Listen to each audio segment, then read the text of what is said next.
Hello everyone, welcome back to my educational channel. In this video, today we are going to unpack a highly fascinating topic with intercultural communication studies.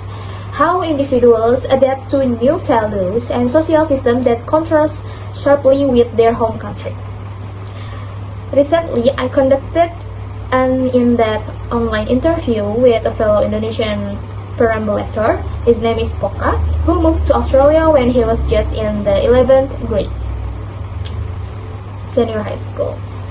Based on our conversation, he shared some incredible insight regarding cultural shock and his adaptation journey, which we will analyze through an academic lens. First, let's take a look to our interview's background. Relocating to Australia as a teenager certainly comes with its hurdles.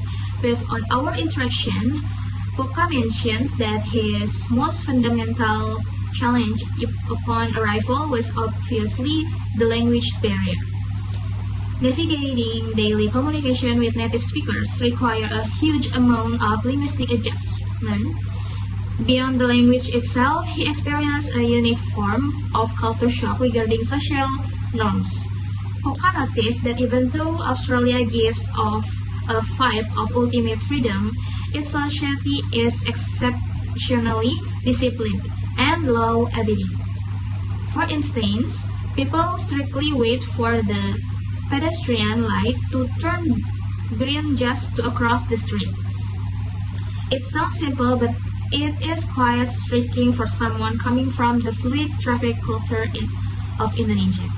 Let's get into the core academic analysis. The most prominent phenomenon from Poka's experience perfectly aligns with the concept of power distance.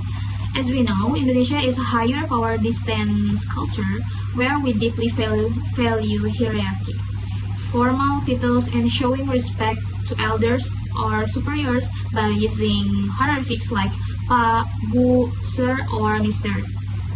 In stark contrast, Australia is a low power distance culture, which is highly egalitarian and emphasizes equality.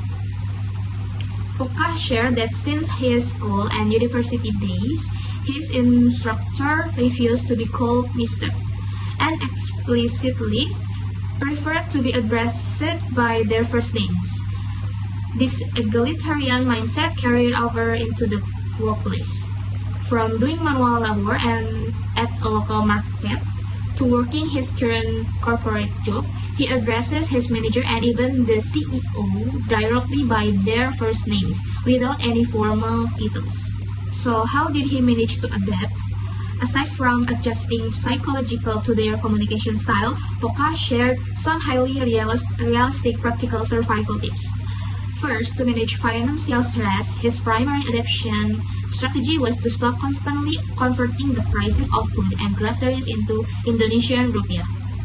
He pointed out that if you keep converting everything, you will literally be too scared to eat. Second, he managed the high cost of living by buying drinking water in large 24-bottle bulk packs at the supermarket or simply boiling tap water at home using an electric kettle rather than purchasing individual bottles. These small problem-solving steps showcase a highly successful behavioral adaptation to a new environment.